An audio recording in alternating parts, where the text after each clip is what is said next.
Hello and welcome back to our channel. So today in this video we are going to discuss about how to fix Stremio playback error. So without wasting much of our time, let's get straight into the video.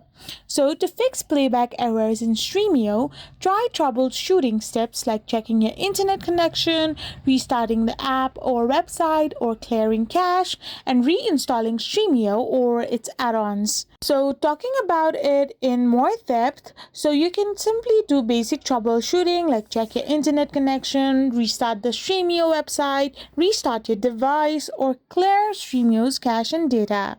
So if you want to go for advanced troubleshooting, then you can also reinstall your Stremio, or you can relaunch your Stremio website or do something like that, and you can reinstall and reconfigure add-ons. If this does not help, then you can simply try your Stremio on a different device, or you can check your antivirus softwares and contact Stremio support for further assistance.